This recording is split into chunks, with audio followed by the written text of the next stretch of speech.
वंदे मातरम। जननी जन्मभूमि को शत शत नमन।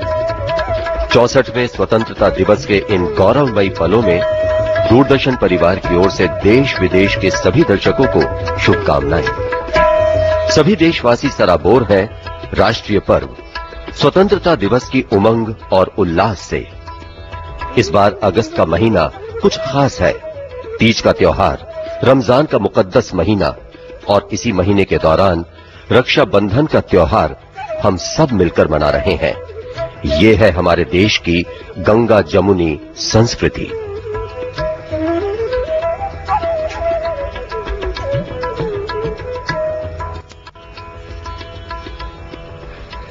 लाल किले के सामने की ओर बने 15 अगस्त उद्यान में बैठे दिल्ली के स्कूलों के बच्चे देश का भविष्य आने वाले समय में ये अपने कुशल नेतृत्व से अपनी समृद्ध परंपराओं को नया आयाम देंगे।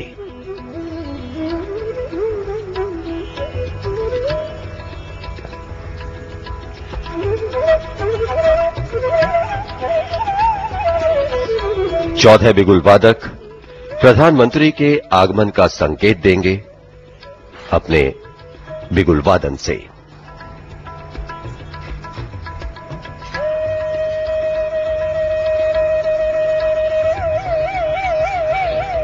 चौसठवें स्वतंत्रता दिवस समारोह की सभी तैयारियां पूरी हो चुकी हैं।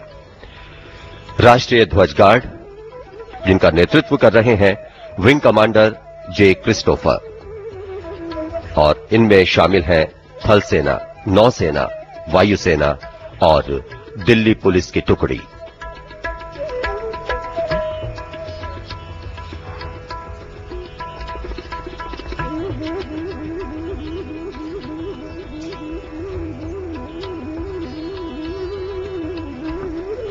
स्वतंत्रता संग्राम और 15 अगस्त 1947 से अब तक बहुत से यादगार पलों को अपने में समेटे ये लाल किला आज एक बार फिर हमारे स्वतंत्रता दिवस के गौरवमयी पलों का साक्षी बन रहा है।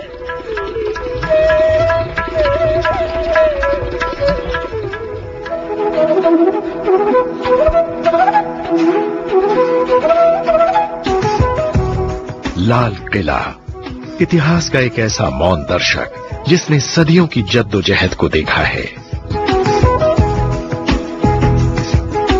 जो साक्षी बना मुगल वंश के साम्राज्य का और कहलाया किला-ए मुबारक। मुगल सम्राट शाहजहां ने इस विशाल किले का निर्माण शुरू कराया 1638 में और इसकी तामीर पूरी हुई 1648 में, यानी 10 साल की अवधि में।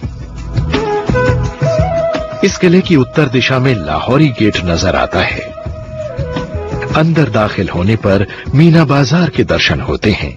इस छत्ता बाजार की विशेषता यह है कि 17वीं सदी में बाजार ऊपर से खुले होते थे, लेकिन ये बाजार ढका हुआ है। आज भी इसकी जीनत वैसी ही है, बस यहां बिकने वाली चीजें बदल गई हैं।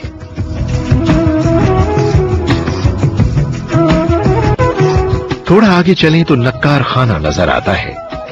मुगल काल में यहां बड़े बड़े ढोल और शहनाइयां बजाई जाती थीं। इसके बाद दीदार होते हैं दीवाने आम के। आज बेशक यहां बलुआ पत्थर की झलक मिलती है, पर करीब 300 साल पहले इस पर सफेद प्लास्टर होता था और ऊपर से सोने की परत इसकी खूबसूरती में 4 चांद लगा दी थी। यहां शाहजहां आम लोगों से मिलते थे।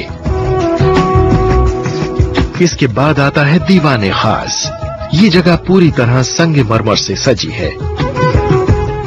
ये वो जगह है जहां शाहजहां बेहद खास लोगों से मिला करते थे। यहां की एक दीवार पर फारसी में लिखा है, अगर जमीन पर कहीं जन्नत मौजूद है तो वो यही है, यही है, यही है। यहां आज भी कीमती रत्न दीवारों पर जड़े देखे जा सकते हैं। लाल किले की एक और जीनत है 1659 में बनी मोती मस्जिद। इसे बनवाया था शाहजहां के बेटे औरंगजेब ने। और ये है हयात बख्श बाग, यानी जिंदगी बख्शने वाला बागीचा। इसके बीच से एक छोटी नहर बहा करती थी, जिसे कहते थे नहर बहिश्त। इसके अलावा यहाँ रंग महल और खास महल जैसी लाजवाब संरचनाएं भी हैं, जो अपनी तकनीक और सुंदरता से आज भी हमारा मन मोह लेती हैं।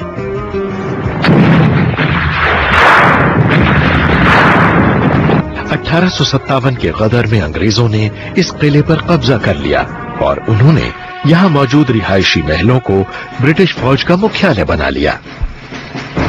गदर के फौरन बाद वहां बहादुर शाह जफर पर मुकदमा चलाया गया।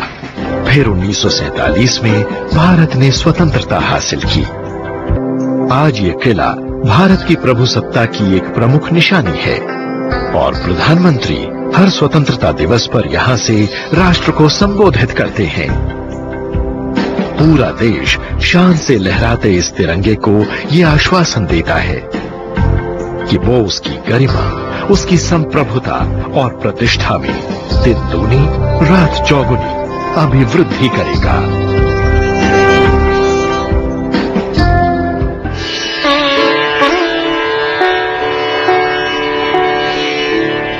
Magnificent and imposing, the Red Fort stands regal and proud, a true symbol of architectural brilliance. With centuries of history embodied in this 17th century fortress palace, its significance has transcended time and space. The 15th of August 2010, a fine clear day, an August morning in more ways than one. And as the glance of the rising sun settles on this beautiful sandstone edifice, it looks wonderful. The Prime Minister, Dr. Manmohan Singh, has left for Rajghat, from where he will be coming to Red Fort. At Rajghat, he will pay homage to the father of the nation.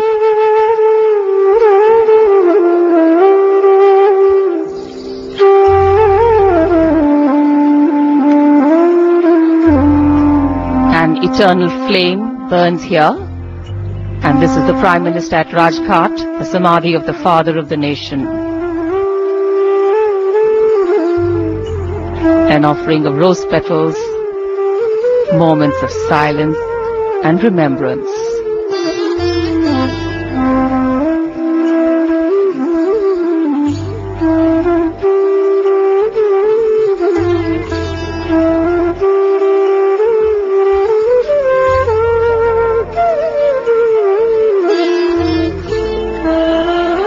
And after paying homage, the Prime Minister will leave directly for Red Fort. And here at Red Fort, the early morning rays of the sun, a warm, lovely blush to the sandstone. That's the effect it has over here. Rows of cascading, colorful flowers. On the ramparts, glorious saffron marigolds, white tube roses over here decorating the venue. VIPs, Srimati Sonia Gandhi, Chairperson, UPA, already at the venue. Ms. Meera Kumar, Speaker Lok Sabha, also here. And here is a celebration of a different kind in complete color.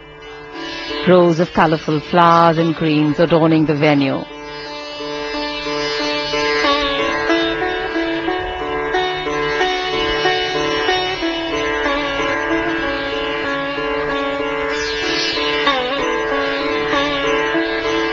The gathering at Red Fort, complete. Cabinet ministers, members of parliament, senior military and civil personnel, all have come here to witness the Prime Minister Dr. Manmohan Singh address the nation on our Independence Day.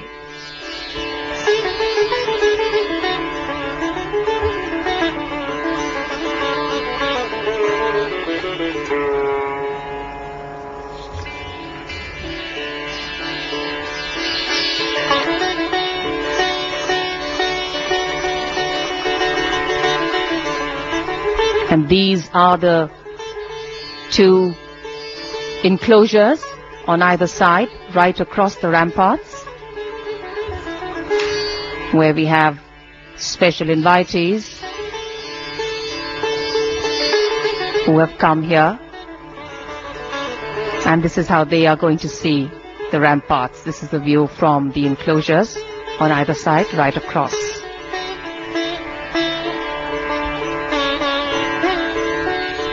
And this is the beautiful Jama Masjid, which is located in the vicinity of the Red Fort.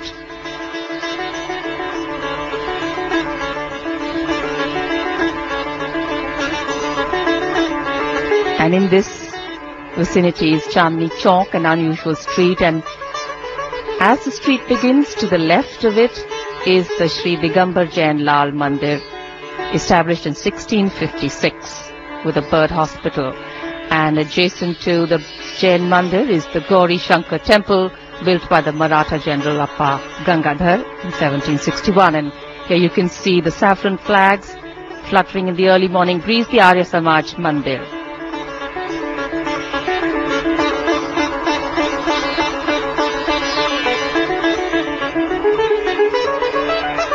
Gurdwara Seesganj Sahib, and permission to build this Gurdwara was given in 1783. Truly unity in diversity on this street, Chandni Chowk.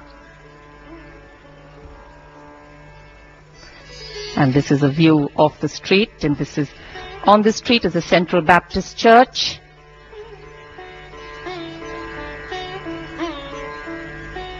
And now we have the Fatehpuri Masjid, built by Fatehpuri Begum in 1650, one of the queens of Shah Jahan. So this street, which will now embody India, always has been. Let's take you deeper into history and take a walk down this wonderful lane to get more of the flavor here.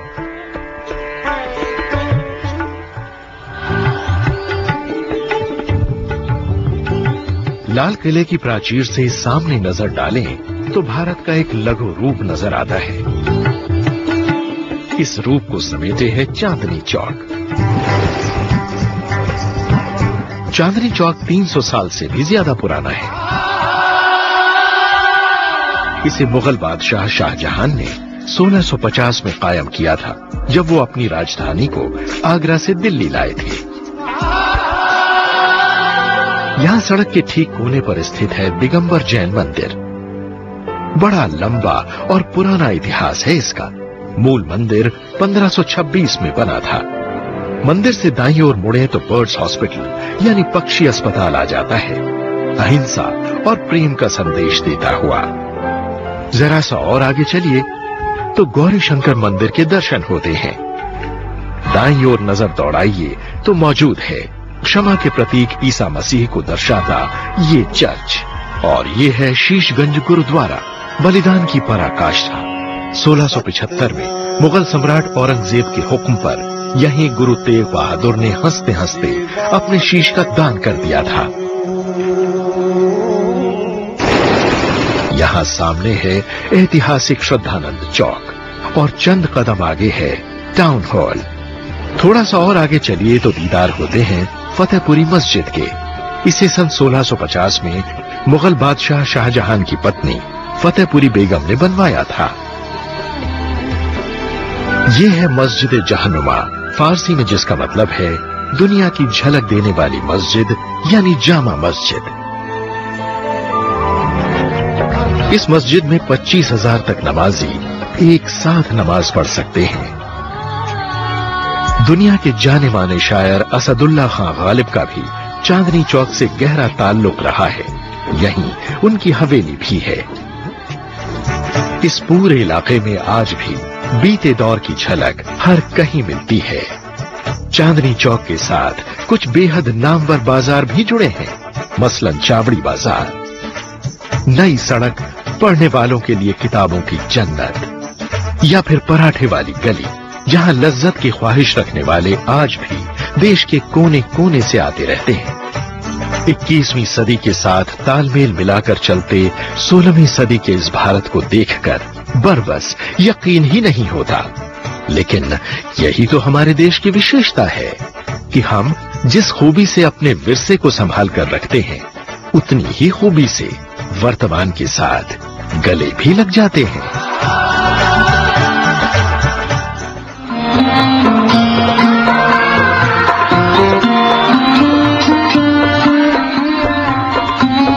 So these are shots of live shots of the Cumberchen Temple, and here at Red Fort, the mood introspective yet festive. These are the enclosures where we have special invitees, foreign dignitaries, members of diplomatic corps, civil and defense personnel, and of course, specially invited freedom fighters who played an important role in scripting our history. It was on the 15th of August 1947 that India awoke to liberation. Midnight bore her that special gift of freedom. Mahatma Gandhi, along with many others like Subhash Chandra Bose, Sardar Patel, Lala Lajpat Rai, Maulana Azad and Sarojini Naidu, to name just a few, taught India to dream of independence and then to throw a bridge between that dream and reality. And slowly but surely on the 15th of August 1947, all Indians walked across that bridge.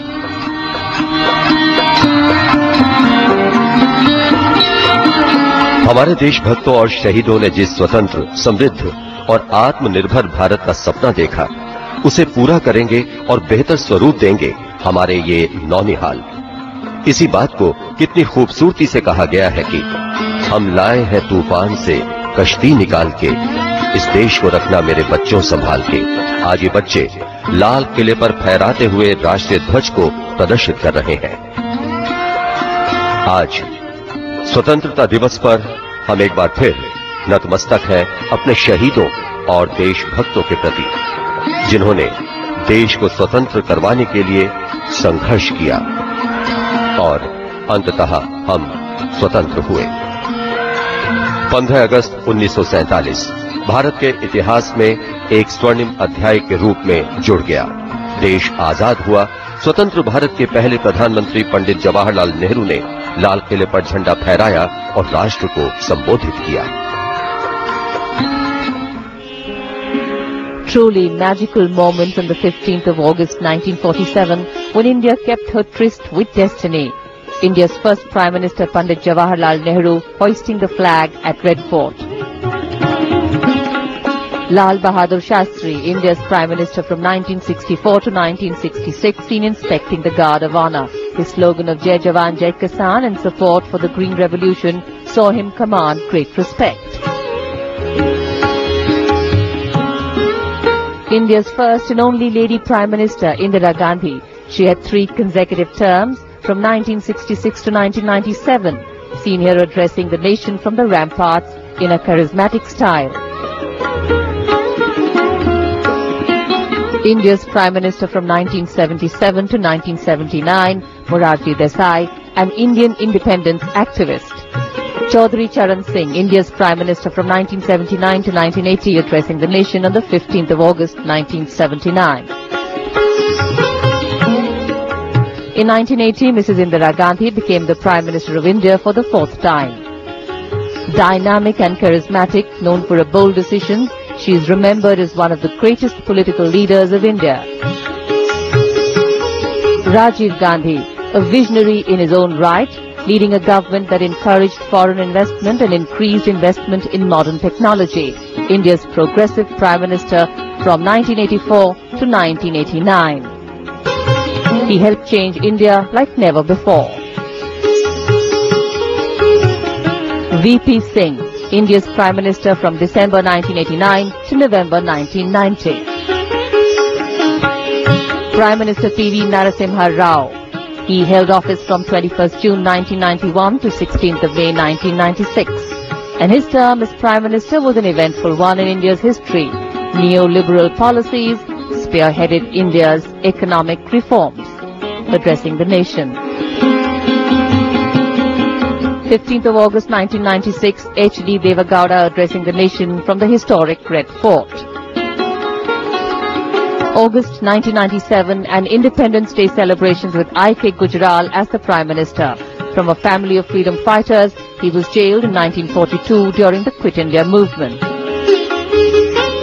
A towering statesman and one of India's most respected leaders, a brilliant orator. Unfurling the flag, Atal Bihari Vajpayee articulating the aspirations of the masses here. A poet at heart, his achievements in domestic and international policy have won him great respect the world over. And this is Prime Minister Dr. Manmohan Singh at an earlier Independence Day celebration, unfurling the flag and taking the salute. प्रधानमंत्री doctor Manmohan Singh की कारों का काफिला लाल किला पहुंच चुका है। बिगुल वादकों ने बिगुल बजाकर ये संकेत दिया कि प्रधानमंत्री पधार चुके हैं।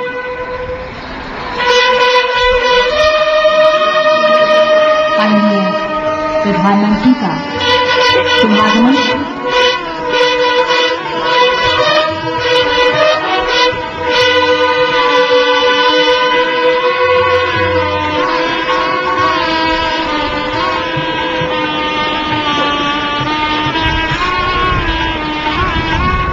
और बच्चों का है देखने लायक है। बच्चों ने अभिवादन किया और ये दिखा रहा है कि बच्चों में कितना जोश है, उमंग है, उत्साह है। और क्यों ना हो, राष्ट्र आज अपना 64वां स्वाधीनता दिवस मना रहा है। हो चुका है, जैसे कि बिगुल वादकों ने उद्घोषणा की।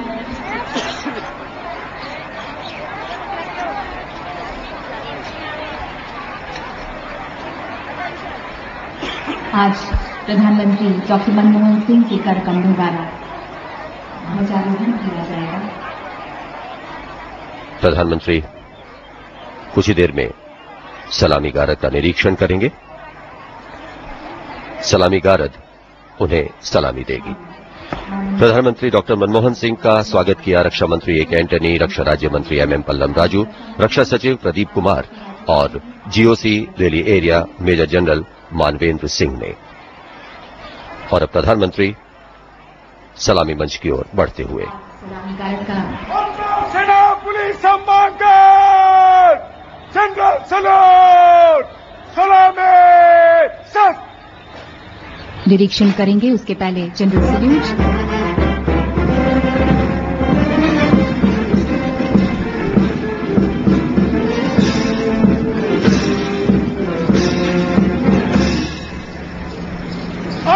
सेना पुलिस सम्मान कर बाजू sir.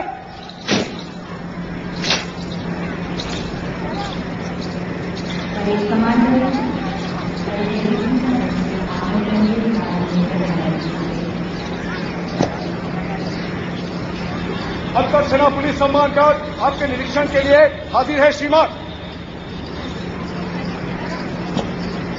गारद commander wing commander Pranab पांडा ने प्रधानमंत्री से सम्मान गारद के निरीक्षण का अनुरोध किया। सम्मान गारद आपके निरीक्षण के लिए हाजिर है श्रीमान।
सम्मान गारद के निरीक्षण के बाद प्रधानमंत्री डॉक्टर मनमोहन सिंह लाल किले के प्राचीर की तरफ प्रस्थान करते हुए माननीय प्रधानमंत्री महात्मा गांधी को श्रद्धांजलि देने Rajghat The inspection of the Guard of Honor complete, the Prime Minister Dr. Manmohan Singh will now be escorted to the ramparts of the Red Fort, from where he will address the nation after unfurling the national flag. And when the Prime Minister unfurls the national flag in a short while from now, and the early morning breeze showers the rose petals contained therein, they would seem to send out a message that each passing year showers many an opportunity our way, each giving us a chance to think beyond our boundaries of comfort and use these for collective good. The unfurling of the tricolour will synchronize with the 21-gun salute fired by gunners of the Elite 299 Field Regiment. The National Flag Guard will present the Rashtriya Salute, and the Air Force Band No. 6 will play the National Anthem.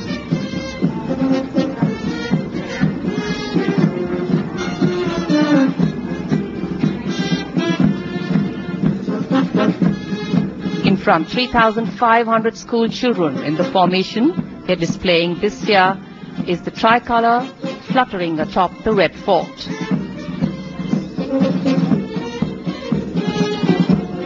.700 NCC cadets from the 3 service wings on either side.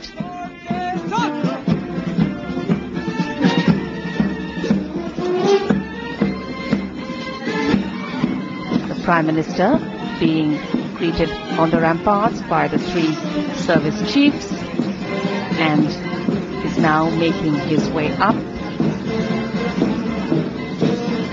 to the next level of the ramparts, where all the dignitaries are seated.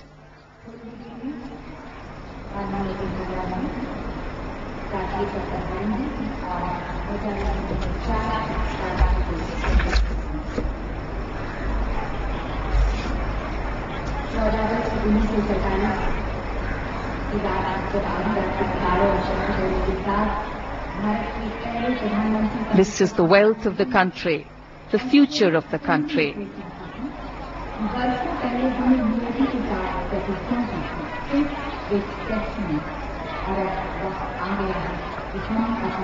A country that will lead by example, and this is the spirit of the country. Crisp uniforms, dignified demeanor, the men in uniform.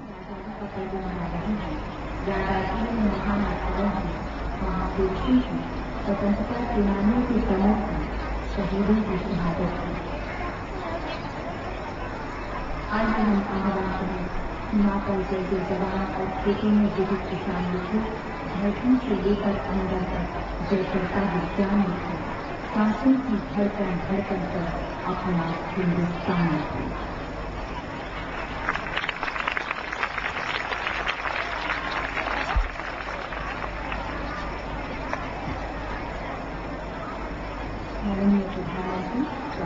And this is the elite regiment that will give the 21-gun salute.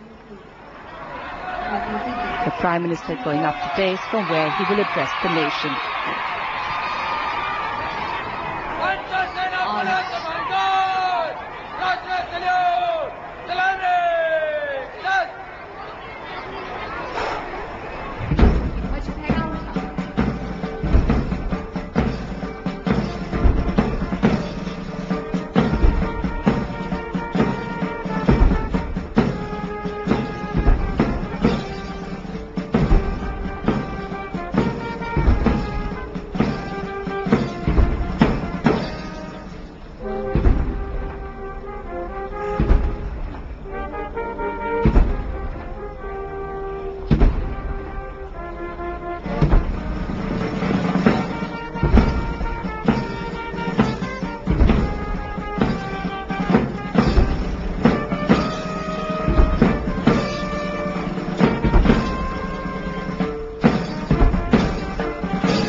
राष्ट्रध्वज को राष्ट्रपति और अब माननीय प्रधानमंत्री राष्ट्र को संबोधित करेंगे।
प्यारे देशवासियों, भाइयों, बहनों और प्यारे बच्चों, हमारी आजादी की 63वीं सालगिरह पर मैं आज आप सबको मुबारकबाद देता हूँ। 15 अगस्त 1947 को पंडित जवाहरलाल नेहरू जी ने इस ऐतिहासिक लाल किले पर तिरंगा फहराते हुए अपने आप को भारत का प्रथम सेवक कहा था।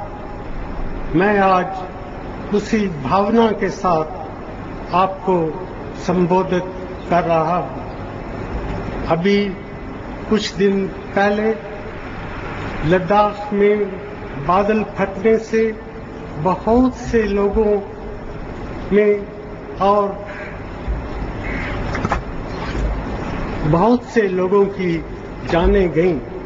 मैं इन सब के परिवारों और संबंधियों के लिए अपनी हार्दिक संवेदना प्रकट करता हूं।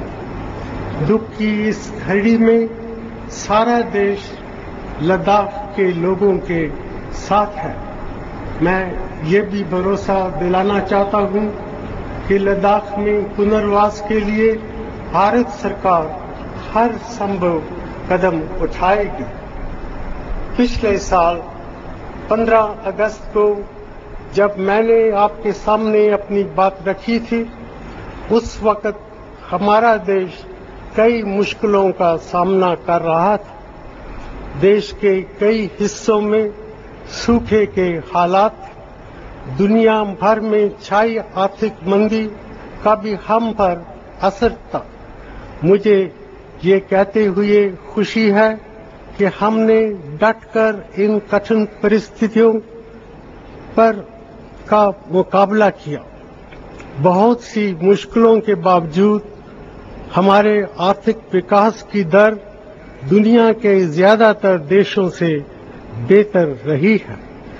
इससे हमारी अर्थव्यवस्था की मजबूती जाहिर होती है। ये मजबूती केवल पिछले एक साल में ही नहीं, बल्कि पिछले कई सालों की हमारी आर्थिक प्रगति में साफ दिखाई देती है। अब भारत दुनिया के सबसे तेज आर्थिक विकास करने वाले देशों में गिना जाता है।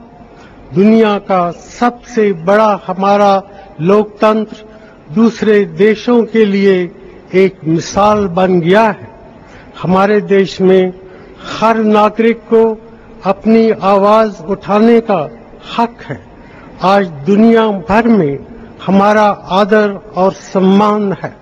हमारी बात अंतर्राष्ट्रीय मंचों पर गौर से सुनी जाती है। भारत की कामयाबी में आप सबका योगदान है। हमारे कामगार, हमारे मजदूर, हमारे किसान भाइयों की कड़ी मेहनत हमारे देश को इस मकाम पे लाई है। मैं आज खास तौर पर अपने सैनिकों को सलाम करता हूं, जिनकी बहादुरी से हमारी सरहदें सुरक्षित हैं। मैं उन सभी शहीदों को श्रद्धांजलि देता हूं, जिन्होंने देश के लिए अपनी जान कुर्बान कर दी। भाइयों और बहनों, हम एक ऐसे नए भारत का निर्माण कर रहे हैं जिसमें सबकी बराबर की हिस्सेदारी हो। एक ऐसा भारत जो समृद्ध, जिसके सभी नागरिक अमन चैन के माहौल में सम्मान की जिंदगी बसर कर सके। ऐसा भारत जिसमें लोकतांत्रिक तरीकों से हर मुश्किल को हल किया जाए। एक ऐसा भारत जिसमें हर एक नागरिक के बुनियादी अधिकार सुरक्षित हो। इस दिशा में पिछले कुछ सालों में हमने कई बड़े कदम उठाए हैं। महात्मा गांधी राष्ट्रीय ग्रामीण रोजगार गारंटी अधिनियम के तहत ग्रामीण क्षेत्रों में रहने वाले हर व्यक्ति को साल में 100 दिन के रोजगार का सहारा मिला है। सूचना का अधिकार अधिनियम हमारे नागरिकों को जागरूक करने में मदद कर रहा है। इस साल हमारी सरकार ने शिक्षा के अधिकार का कानून लागू किया है, जिससे हर भारतीय को देश की आर्थिक प्रगति का लाभ उठाने और इसमें योगदान देने में मदद मिलेगी। भारत के निर्माण में महिलाओं की बराबर की हिस्सेदारी सुनिश्चित करने के लिए हमने संसद और राज्य विधानमंडलों में महिला आरक्षण के लिए पहल की है। इसके अलावा स्थानीय निकायों में महिलाओं के लिए आरक्षण बढ़ाकर 50% कर दिया गया है। हमारे देश की तमाम मजबूतियों के बावजूद आज हमारे सामने कुछ गंभीर चुनौतियां भी हैं। आज के दिन हमें ये निश्चय करना चाहिए कि इन चुनौतियों का मुकाबला हम एकजुट होकर करेंगे। हमारे देश में अक्सर धर्म, प्रांत, जाति और भाषा के नाम पर लोगों में फूट पड़ जाती है। हमें संकल्प करना चाहिए कि हम किसी भी हालत में अपने समाज को बंटने नहीं देंगे। उदारता और सहनशीलता हमारी परंपरा के विशेष अंग रहे हैं। हमें इस परंपरा को और मजबूत करने की जरूरत है। आर्थिक विकास के साथ साथ हमारे समाज की संवेदनशीलता भी बढ़नी चाहिए। हमारी विचारधारा आधुनिक और प्रगतिशील होनी चाहिए। किसानों की भलाई और कृषि की पैदावार बढ़ाने पर हमारी सरकार का विशेष जोर रहा है। साल 2004 में सत्ता में आने के बाद हमने महसूस किया कि इसके पहले के 7-8 सालों में भारत में कृषि की हालत संतोषजनक नहीं थी। हमारी सरकार ने कृषि क्षेत्र में सरकारी निवेश पर जोर दिया है। पैदावार बढ़ाने के लिए नई योजनाएं चलाई गई। इस बात पर जोर दिया गया कि जिला स्तर पर कृषि उत्पादन की योजना बने। मुझे ये कहते हुए खुशी है कि पिछले कुछ सालों में हमारे कृषि विकास की दर में काफी बढ़ोतरी हुई है, लेकिन हम अपने लक्ष्य से आज भी दूर हैं। हमें और कड़ी मेहनत करने की जरूरत है ताकि हम भारत की कृषि विकास की दर को 4% तक पहुंचा सकें। भाइयों और बहनों, हमारी सरकार एक ऐसा खाद्य सुरक्षा व्यवस्था बनाना चाहती है जिसमें हमारा कोई भी नागरिक भूखा ना रहे। इसके लिए हमें ज्यादा पैदावार चाहिए, जो हम कृषि उत्पादकता बढ़ाकर ही हासिल कर सकते हैं। कृषि के क्षेत्र में हरित क्रांति के बाद हमारे देश में कोई बड़ा तकनीकी बदलाव नहीं आया। हमें ऐसी तकनीकें चाहिए जो ड्राई लैंड एग्रीकल्चर की जरूरतों को ध्यान में ख्याल रखे। साथ ही हमें कृषि के क्षेत्र में बदलते मौसम, पानी के गिरते अस्थिर, भूमि की घटती क्वालिटी जैसी नई चुनौतियों से भी निपटना है। भारत के कृषि इतिहास में डॉक्टर नॉर्मन बोरलॉग का एक विशेष स्थान है। करीब 40-45 साल पहले उन्होंने गेहूं के नए और ज्यादा उत्पादक बीजों की खोज की थी। श्रीमती इंदिरा गांधी जी के नेतृत्व में इन बीजों को अपनाकर भारत ने हरित क्रांति हासिल की थी। मुझे ये कहते हुए खुशी है कि भारत में Borlaug institute for south Asia की स्थापना की जा रही है। ये संस्था भारत एवं दक्षिण एशिया के दूसरे देशों के किसानों को अच्छे और नए किस्म के बीज और कृषि की नई तकनीकें कम समय में उपलब्ध कराने में मदद करेगी।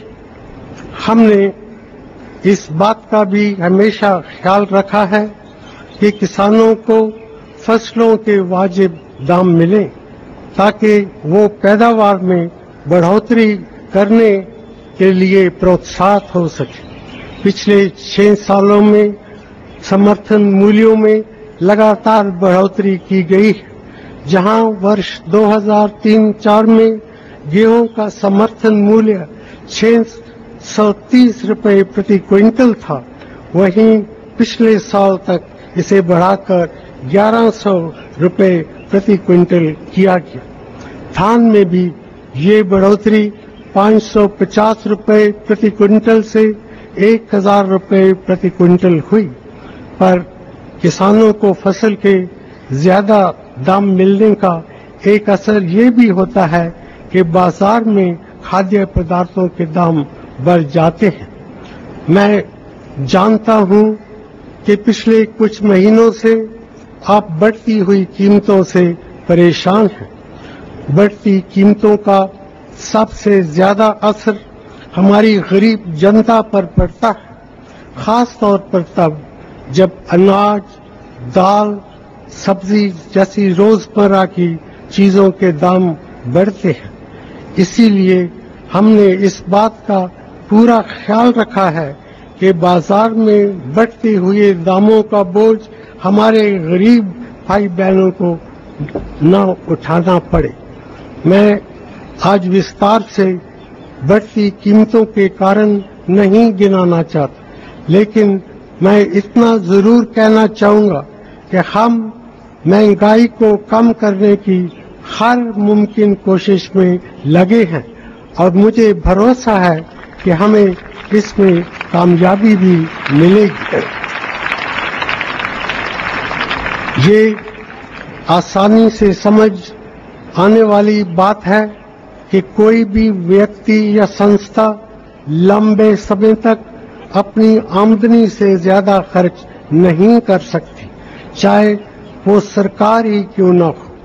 हमारी ये जिम्मेदारी बनती है कि हम आप अपनी अर्थव्यवस्था को सूझबूझ के साथ चलाएं, ताकि आने वाले वर्षों में कर्ज की वजह से हमारे विकास में बाधा न आए। हम अपने पेट्रोलियम पदार्थों की खपत का करीबन 80% आयात करते हैं। वर्ष 2004 के बाद अंतर्राष्ट्रीय बाजार में कच्चे तेल की कीमतें जितनी बढ़ी हैं, उसकी तुलना में भारत में पेट्रोलियम पदार्थों की कीमतों में बहुत कम वृद्धि हुई है। पेट्रोलियम पदार्थों पर दिए जाने वाले अनुदान की राशि हर साल बढ़ती ही जा रही है। ऐसी स्थिति में पेट्रोलियम पदार्थों की कीमतों में बढ़ोतरी करना जरूरी हो गया था। अगर ऐसा नहीं किया जाता तो अनुदान के भार को बर्दाश्त करना हमारे बजट के बस के बाहर हो जाता और गरीबों की शिक्षा, स्वास्थ्य और रोजगार के हमारे कार्यक्रम पर खराब असर पड़ सकता था। आजादी के 63 सालों में भारत ने विकास के रास्ते पर एक लंबा सफर तय किया है, लेकिन हमारी मंजिल अब भी दूर है। आज भी हमारे बहुत से देशवासी गरीबी, भूख और बीमारी से परेशान हैं। वर्ष 2004 में जब हमारी सरकार बनी थी, तब हमने संकल्प लिया था कि हम एक प्रगतिशील सामाजिक नीति के तहत एक नए भारत का निर्माण करेंगे। हमारा मकसद था कि देश के विकास का फायदा आम आदमी तक जरूर पहुंचे।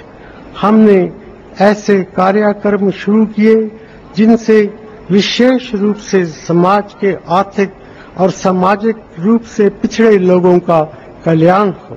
हम आज भी गरीबों, अनुसूचित जातियों और जनजातियों, अल्पसंख्यकों, महिलाओं तथा अन्य पिछड़े तबकों की भलाई के लिए दृढ़ संकल्प है। पर आज हमें अपने मकसद तक पहुंचने के लिए बहुत से नए कार्यक्रम शुरू करने की जरूरत नहीं है, बल्कि जरूरत इस बात की है कि जो योजनाएं हमने शुरू की हैं उन्हें हम अधिक प्रभावी ढंग से लागू करें, जिससे कि उनमें भ्रष्टाचार और सरकारी धन के दुरुपयोग की गुंजाइश न रहने पाए। इस काम को हम राज्य सरकारों, पंचायती राज संस्थाओं तथा सिविल सोसाइटी ग्रुप्स की भागीदारी में करना चाहते हैं। धर्मनिरपेक्षता हमारे लोकतंत्र की एक आधारशिला है। सभी धर्मों को बराबर का दर्जा देना और उनका आदर करना हमारे देश और समाज की परंपरा रही है। सदियों से भारत में नए धर्म आते और फलते फूलते रहे हैं। धर्मनिरपेक्षता हमारी संवैधानिक जिम्मेदारी भी है। हमारी सरकार सांप्रदायिक सद्भाव और शांति बनाए रखने के लिए वचनबद्ध है। साथ ही अल्पसंख्यकों की सुरक्षा और उनकी खास जरूरतों का ख्याल रखना भी हम अपना फर्ज समझते हैं। इसीलिए हमने अपने अल्पसंख्यक भाई बहनों की भलाई के लिए पिछले 4 सालों में कई योजनाएं शुरू की हैं।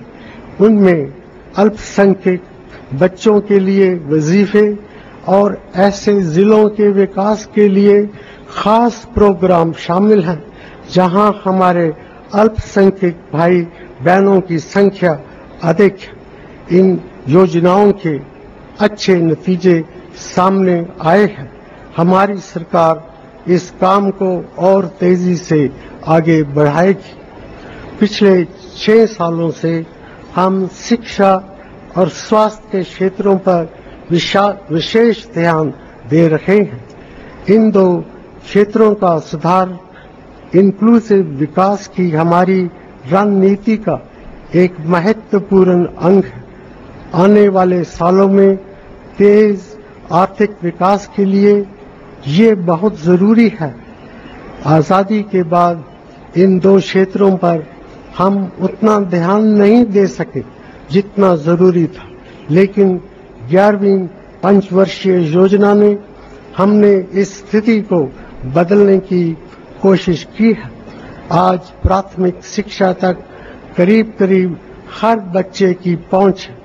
अब हमें माध्यमिक और उच्च शिक्षा पर ज्यादा ध्यान देने की आवश्यकता है। साथ ही हर स्तर पर हमें शिक्षा की क्वालिटी में सुधार लाना है। हमारा ये प्रयास है कि हर बच्चे को, चाहे वो अमीर हो या गरीब, चाहे वो समाज के किसी भी तबके का हो, ऐसी शिक्षा मिले जिससे उसकी शख्सियत का सही विकास हो सके और वो देश का एक जिम्मेदार नागरिक बन सके। शिक्षा और स्वास्थ्य के लिए हमने जो नई योजनाएं पिछले 6 सालों में शुरू की हैं, उनको हम पूरी मेहनत और ईमानदारी से और राज्य सरकारों के सहयोग से लागू करते रहेंगे। उच्च शिक्षा और चिकित्सा के क्षेत्रों में 2 अलग अलग आयोग गठित किए जाने के लिए हमारी सरकार जल्द ही संसद में विधेयक लाएगी ताकि इन क्षेत्रों में और सुधार हो सके। हमारे नागरिकों को अच्छी सेहत के लिए सिर्फ पौष्टिक भोजन और अच्छी स्वास्थ्य सेवाएं ही काफी नहीं है। हमें अपने गांव, कस्बों और शहरों को साफ सुथरा रखने पर भी जोर देना चाहिए। ऐसा किए बिना बहुत सी बीमारियों को रोक पाना हमारे लिए मुमकिन नहीं होगा। सच तो ये है कि हमारा देश इस मामले में काफी पीछे है। भारत के हर नागरिक की ये बुनियादी जिम्मेदारी है कि वो अपने आसपास साफ सफाई बनाए रखे। मैं चाहूंगा कि एक साफ सुथरा भारत बनाने के अभियान के तहत हम शुरू से ही स्कूलों में बच्चों को सफाई की अहमियत समझाएं। मैं राज्य सरकारों, पंचायती राज संस्थाओं, सिविल सोसाइटी ग्रुप्स और आम नागरिकों से अपील करता हूं कि वो इस अभियान को सफल बनाएं। भाइयों और बहनों, महात्मा गांधी जी ने एक बार कहा था कि हमारी धरती पर हर एक इंसान की जरूरतों को पूरा करने के लिए तो सब कुछ है, मगर इसके लालच को पूरा करने के लिए नहीं। प्राकृतिक संसाधनों का बिना सूझबूझ उपयोग करने की वजह से आज सारी दुनिया बदलते मौसम की समस्या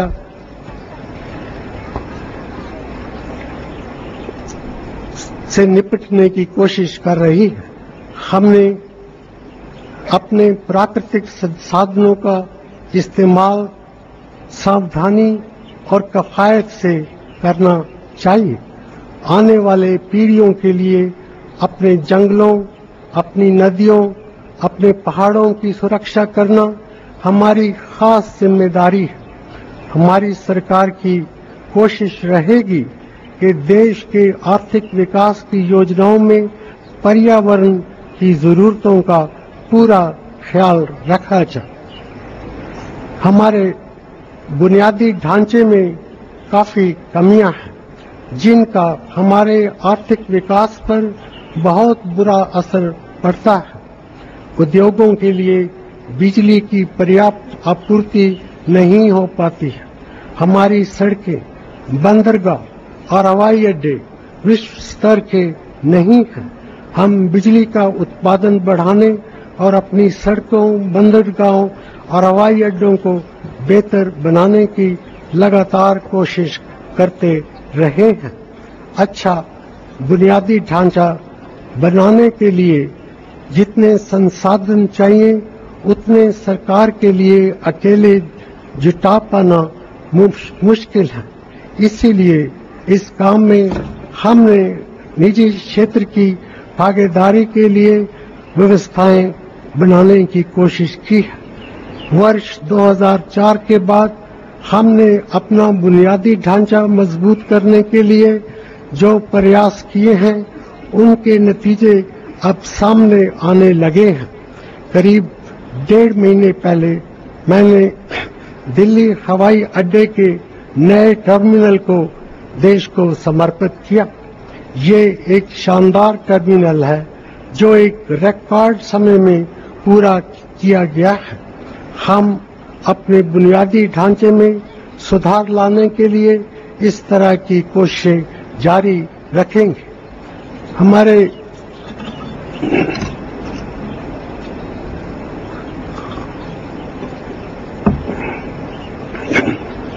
हमारे देश की आंतरिक सुरक्षा के मुद्दे पर हाल ही में बहुत कुछ कहा जाता रहा है।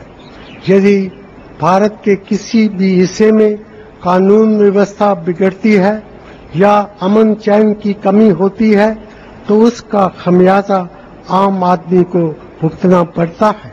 इसीलिए किसी भी सरकार की ये अहम जिम्मेदारी बनती है कि वो अपने नागरिकों को एक अच्छी कानून व्यवस्था के तहत शांति और सद्भावना के साथ अपनी जिंदगी जीने और अपनी आजीविका चलाने का मौका दे।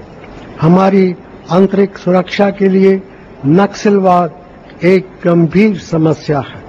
पिछले कुछ दिनों में नक्सलवादियों के हमले में हमारे सुरक्षा बलों के जो जवान और अधिकारी शहीद हुए हैं उन्हें श्रद्धांजलि देता हूं। मैंने पहले भी कहा था और आज फिर कहता हूं कि हमारी सरकार अपने हर नागरिक की सुरक्षा की जिम्मेदारी को पूरा करने में कोई कमी नहीं आने देगी। हिंसा का रास्ता इख्तियार करने वालों से हम सख्ती से निपटेंगे। नक्सल पर प्रभावित क्षेत्रों में कानून का राज कायम रखने के लिए हम राज्य सरकारों की हर तरह से मदद करेंगे। मैं एक बार फिर नक्सलवादियों से अपील करता हूं कि वो हिंसा का रास्ता छोड़कर सरकार के साथ बातचीत करें और सामाजिक और आर्थिक विकास तेज करने में हमारा साथ दें। अभी कुछ दिन पहले मैंने नक्सल प्रभावित राज्यों के मुख्यमंत्रियों के साथ एक बैठक की थी। उस बैठक में नक्सलवाद से निपटने के लिए जो सहमति बनी है उस पर केंद्र सरकार पूरी तरह अमल करेगी। उस बैठक में मैंने एक बात कही थी जिसे आज मैं दोहराना चाहूंगा। नक्सलवाद की चुनौती का सामना करने के लिए केंद्र और राज्यों को पूरी तरह से एकजुट होकर काम करना होगा। केंद्र के सहयोग और राज्यों के आपसी तालमेल के बिना इस गंभीर समस्या से निपटना किसी भी राज्य के लिए बहुत मुश्किल है।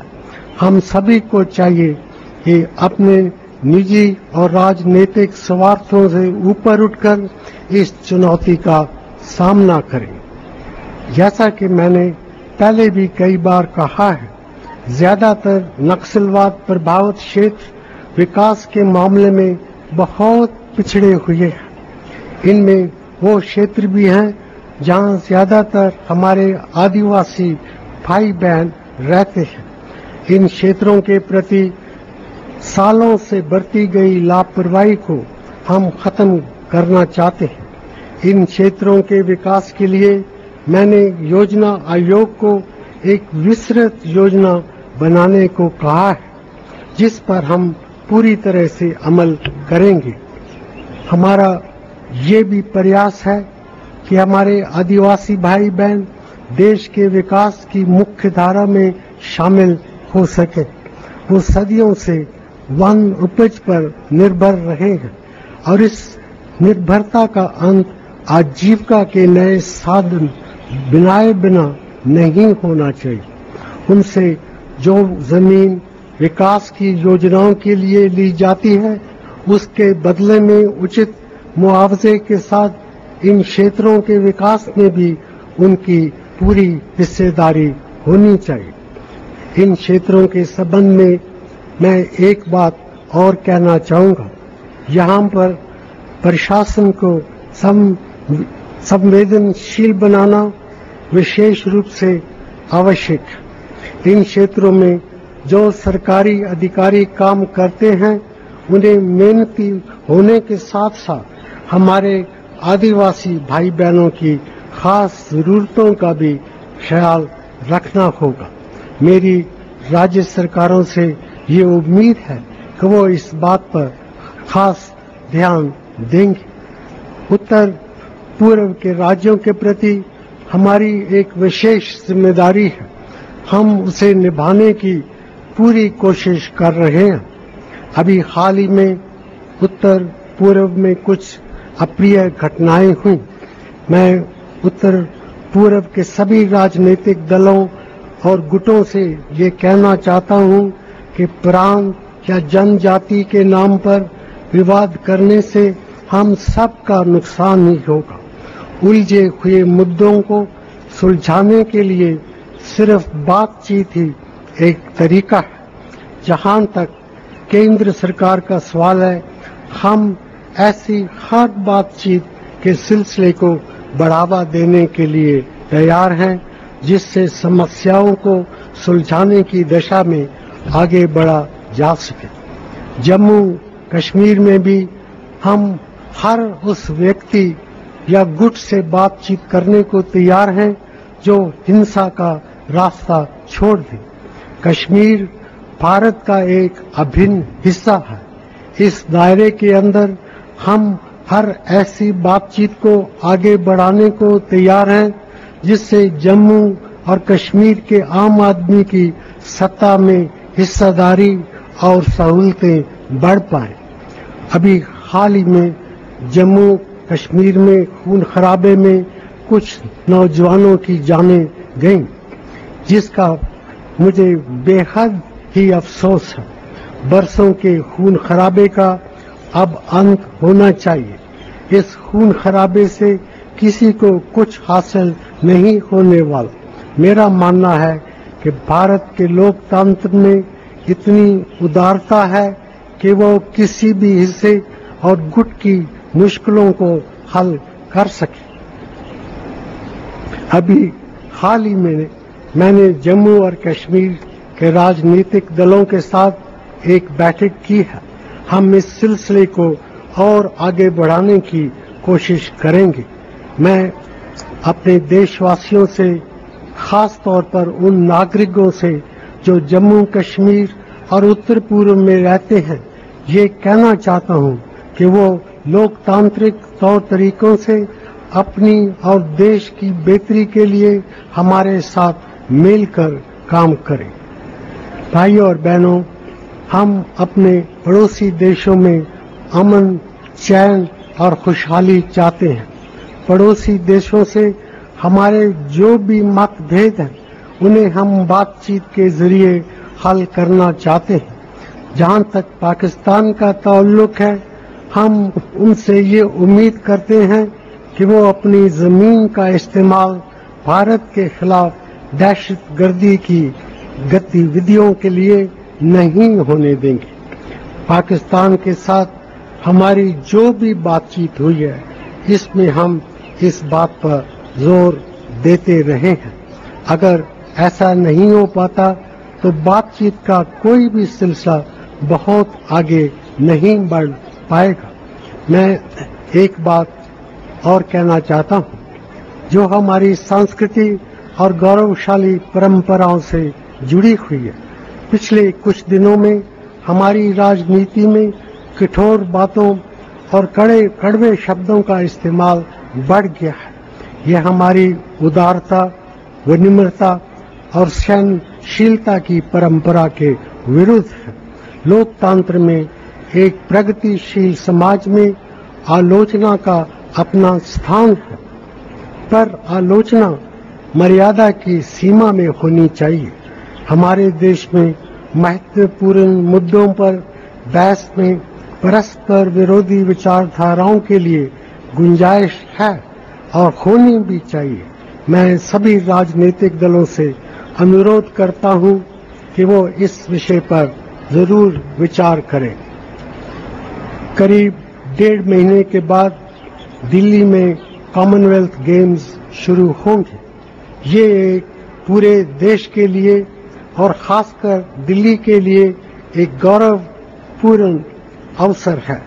मुझे विश्वास है कि सभी देशवासी इन खेलों को एक राष्ट्रीय त्योहार के रूप में लेकर उन्हें सफल बनाने में कोई कसर नहीं छोड़ेंगे। कॉमनवेल्थ गेम्स का सफल आयोजन दुनिया के लिए एक और इशारा होगा कि हमारा भारत आत्मविश्वास के साथ तेजी से आगे बढ़ रहा है। भाइयों और बहनों, हमारा भविष्य उज्जवल है और वो दिन दूर नहीं जब हमारे सपने सच होंगे। आइए हम सब मिलकर आजादी की सालगिरह पर ये प्रण करें कि हम अपने देश का नाम हमेशा रोशन रखेंगे।